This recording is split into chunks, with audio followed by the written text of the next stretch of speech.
Hello，大家好，现在是下午2:35。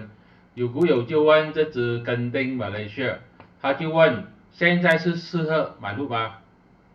我们来看一下图。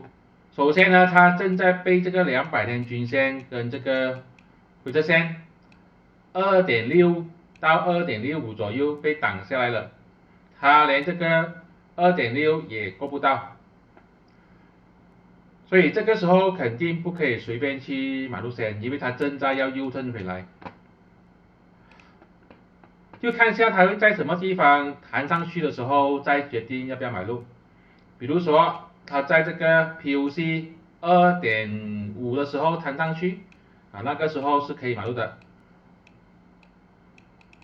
如果它跌破继续往下掉，到这个价钱大概是2.45，也是可以买入的。